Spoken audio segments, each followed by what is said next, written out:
We'll go to the next speaker. She peaked about 3 years ago and immersed herself in the work of women and men critical of gender identity ideology. She joined WRNA and is now a member of their organising committee. I cannot believe that women in 2025 are back to fighting for their basic rights.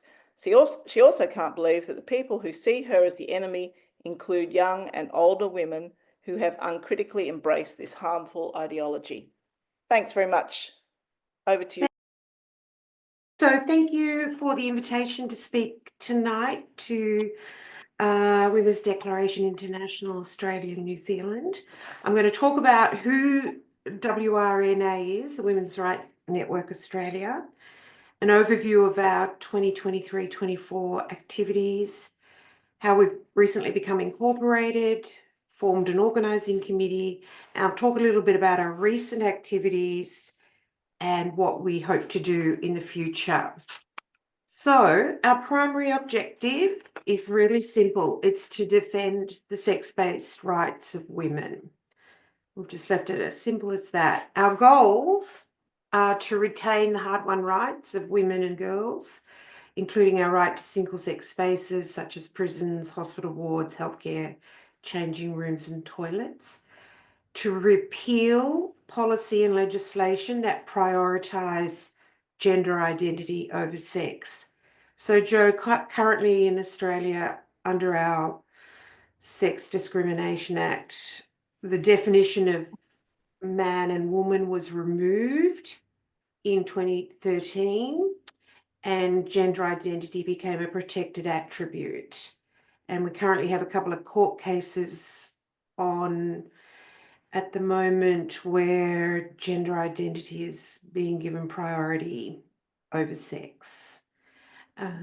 We're also committed to stopping the medicalisation and indoctrination of children, young adults, and vulnerable people who are encouraged to believe that it's possible to change sex. And two more, to reinstate the words sex, mother, and woman, women into common language and law.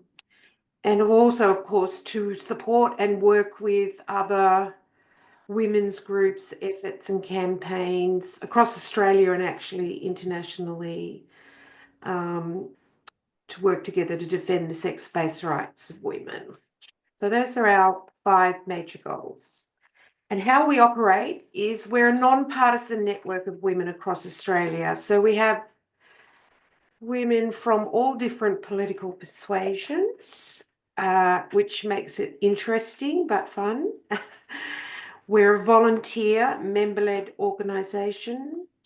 We're exclusively for women, and we welcome women regardless of sexual orientation, race, religious beliefs or none, disability, employment status, parental status, economic background, etc. And our focus is connecting women and not on building a hierarchy. So, our history. So the group was formed by Jess Williams and Kit Kowalski in March, April 2023. They had met or started talking to Heather Binning, who founded the Women's Rights Network in the UK. And we've modelled our organisation on that group, and we consider ourselves to be a sister organisation. While WRN UK has about 3,000 members, we currently have 100 members, but we're hoping to build on that. And we do a lot of submissions, and built a website and developed online connections, started social media campaigns. Something we did, I want to talk about state-based. So we have women from across Australia in different states, particularly New South Wales, Victoria, South Australia and Northern Territory. It'd be great to get some women from Queensland and Western Australia too. And ACT, Canberra. So part of the history, so state-based initiatives and campaigns involved lobbying MPs with letters There was extensive leafleting for the Fair Women's Sports campaign at the World Cup.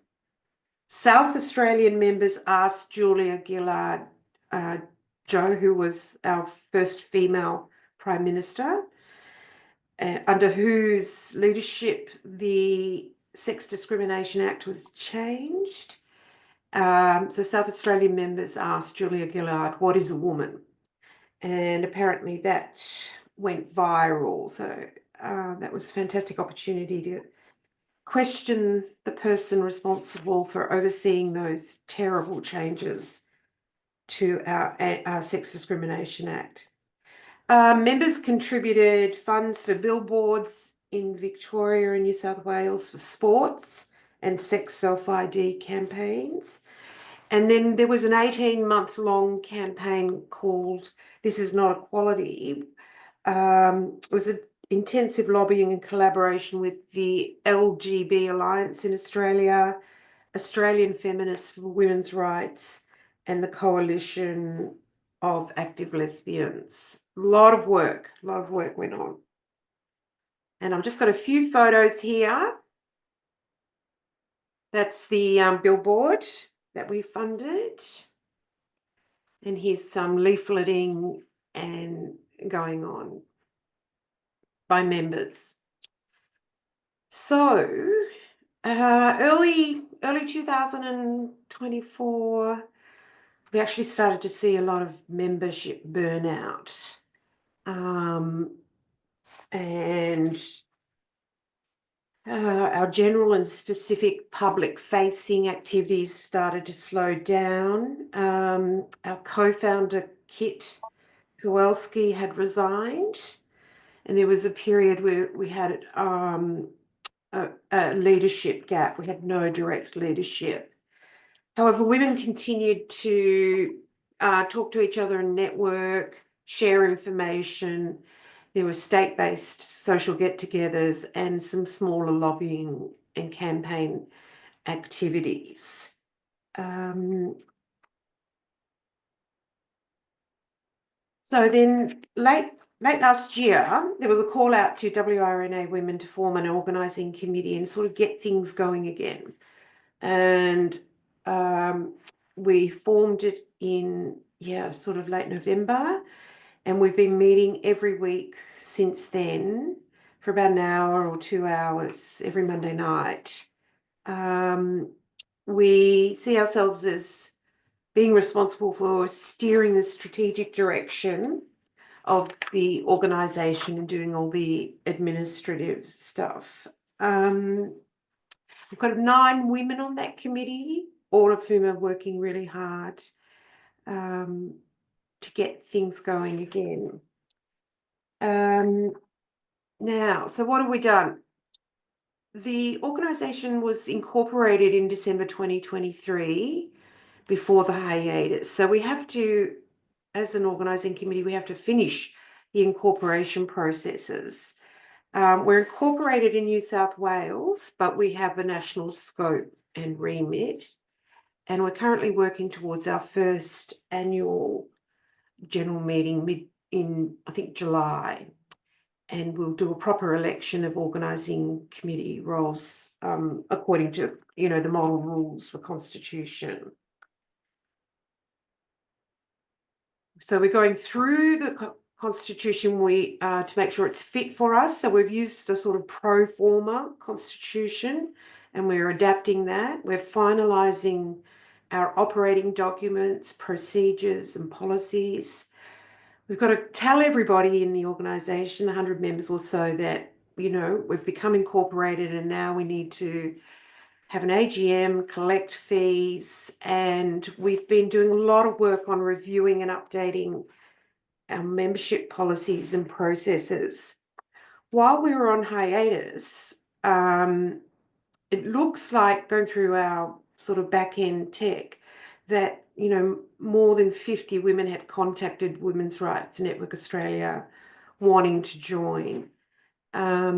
So we're in the process now of contacting all those women and apologising for not getting back to them sooner. And we've got to go through a vetting process. Each person has to be interviewed face-to-face or on video calls, and then the membership team that we have will make a recommendation to the OC to include a new person, and then there's a whole process for onboarding them. So it's quite elaborate, and the fact that Kit did 100 of those on her own is pretty amazing.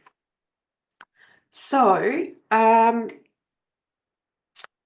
we're also reviewing and updating IT systems, our website. We're reinvigorating our social media presence. Heather Binning from the UK came down a couple of months ago, and so we had a couple of opportunities to meet with her and talk about our progress and also hear about what's happening for their group.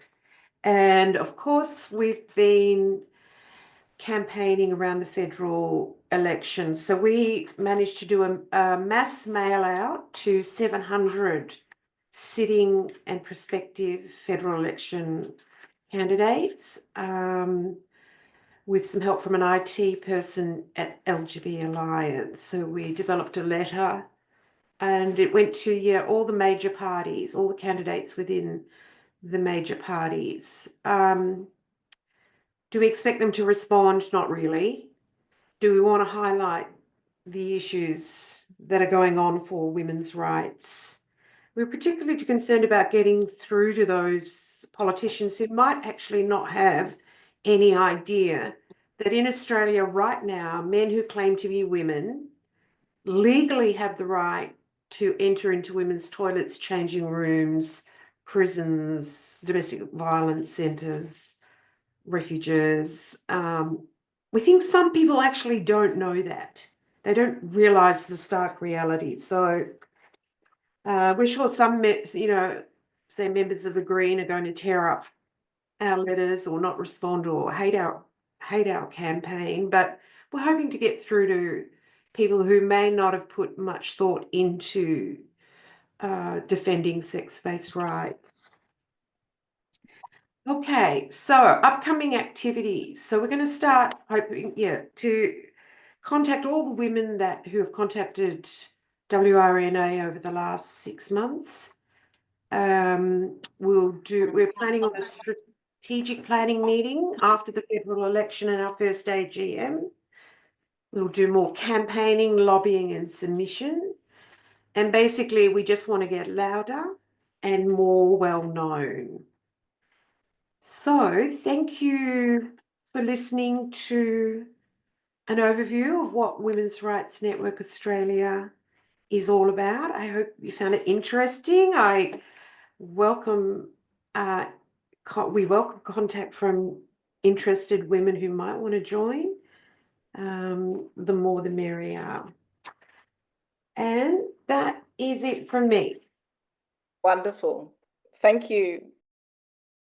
It's so good to hear that we've got more active women's groups now. I think there's now about 4 that I'm aware of who have made contact with the candidates for the election, and it's really good to see that the organising is happening.